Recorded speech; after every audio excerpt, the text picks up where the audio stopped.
নমস্কার বন্ধুরা, কেমন আছেন আপনারা সবাই? পূর্বাস কিচেনে আপনাদের সবাইকে স্বাগত জানাই। আজকে আমি একদম পারফেক্টভাবে চিকেন কষার রেসিপি আপনাদের সঙ্গে শেয়ার করব। তো রেসিপিটি বানাতে কি কি উপকরণ লাগছে সেইগুলো দেখে নিই। এখানে আমি 2 কেজি চিকেন নিয়েছি, আর চিকেনটা আমি পরিষ্কার করে ধুয়ে নিয়েছি। এবার চিকেনের মধ্যে ম্যারিনেট করে নিতে হবে।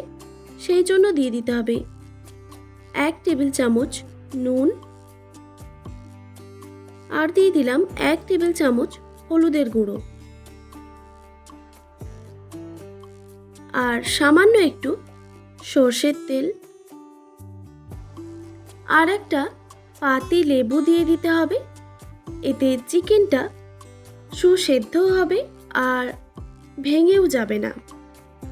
এবার সব উপকরণগুলোকে ভালো করে হাতে করে মেখে নিতে হবে।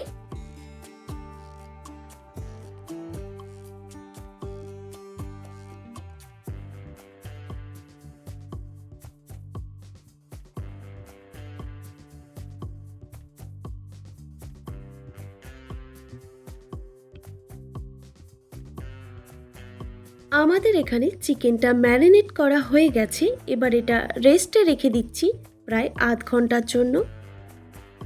আর চিকেন কষা বানানোর জন্য এখানে পেঁয়াজ কুচি লাগছে, আর লাগছে রসুন বাটা, আদা বাটা, আর টমেটো কুচি,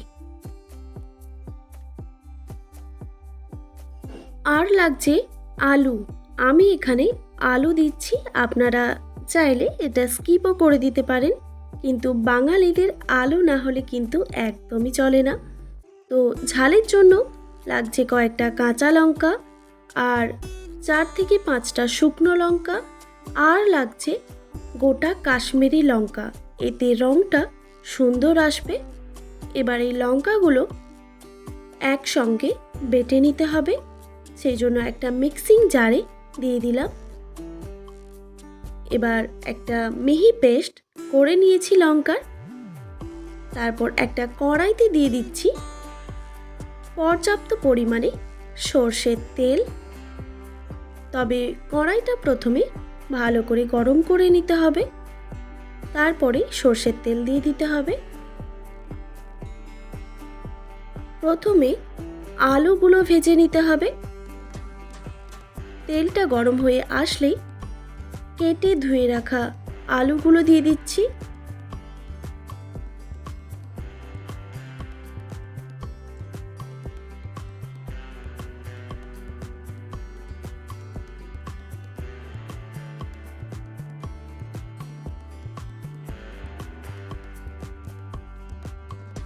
আলুগুলো লাল লাল করে ভাজা হয়ে গেছে।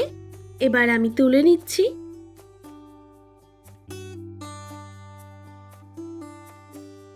তারপর ওই তেলের মধ্যে কয়েকটা গোটা মশলা দিতে হবে।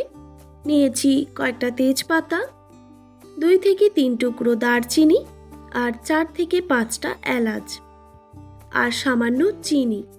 তেলের মধ্যে চিনিটা দিয়ে দিলাম, এতে কালারটা সুন্দর আসবে। তারপর চিনিটা যখন তেলের মধ্যে ভেসে আসবে তখন দিয়ে দিতে হবে গোটা মশলাগুলো, আর গোটা মশলা থেকে সুন্দর ফ্লেভার ছেড়ে দিলেই দিয়ে দিলাম রসুন বাটা। রসুন বাটাটা হালকা করে ভেজে নেওয়ার পর দিয়ে দিচ্ছি পেঁয়াজ কুচি। এবার পেঁয়াজ রসুনটা ভালো করে ভেজে নিতে হবে, আর দিয়ে দিলাম স্বাদ মতো নুন।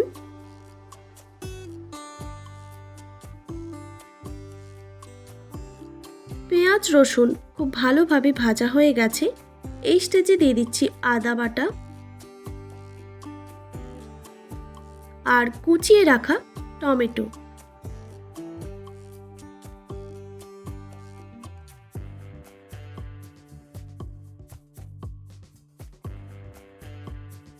আর সামান্য পরিমাণে জলও দিয়ে দিলাম, আদা বাটার থালা ধোয়া জল।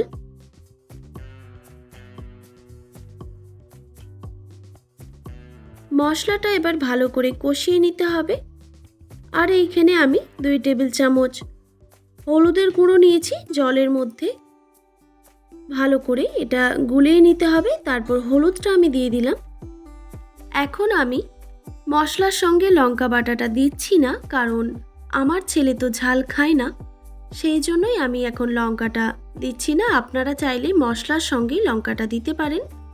তো ওর জন্য একটু তুলে রেখে তারপর আমি লঙ্কাটা অ্যাড করব।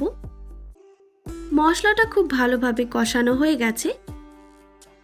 দেখুন মশলার গা থেকে তেল ছেড়ে দিয়েছে, তার মানে মশলাটা পারফেক্টভাবে কষানো হয়ে গেছে। এবার ম্যারিনেট করে রাখা চিকেনটা আমি দিয়ে দিলাম। এবার মশলার সঙ্গে চিকেনটা খুব ভালো করে কষিয়ে নিতে হবে।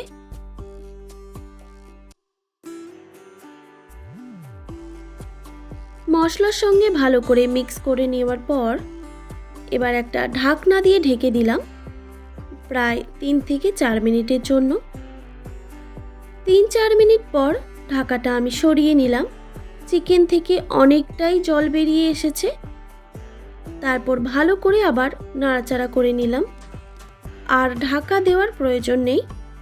এবার গ্যাসের ফ্লেমটা মিডিয়াম রেখে চিকেনটা খুব ভালো করে কষিয়ে নিতে হবে।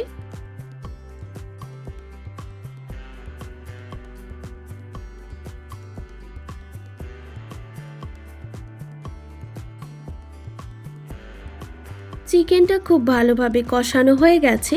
চিকেনের গা থেকে তেল ছেড়ে দিয়েছে। আর আমি আমার ছেলের জন্য তুলে রেখে তারপরে লঙ্কা বাটা দিয়ে দিচ্ছি। তবে ঝালটা আপনারা অবশ্যই কম বেশি করে নিতে পারেন।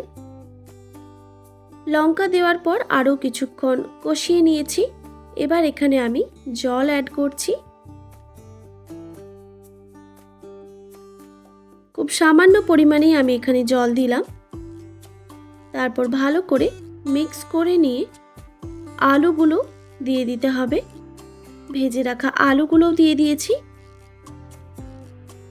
এবার জলটা একটু ফুটে আসলেই রেডি গরম গরম চিকেন কারি বা চিকেন কষা। আজকের রেসিপি আপনাদের কেমন লাগলো অবশ্যই কমেন্ট করে জানাবেন। আর রেসিপি ভালো লেগে থাকলে অবশ্যই একটি like, comment, share and subscribe করে আমার পাশে থাকার অনুরোধ রইল। আর পাশে থাকা বেল আইকনটিও প্রেস করে দেবেন, তাহলে নিত্য নতুন রান্নার ভিডিওগুলি আপনাদের কাছে পৌঁছবে। ভালো থাকবেন, সুস্থ থাকবেন। দেখা হচ্ছে নতুন কোনো রেসিপি নিয়ে। আর এতক্ষণ আমার সঙ্গে থাকার জন্য আপনাদের সবাইকে অনেক ধন্যবাদ।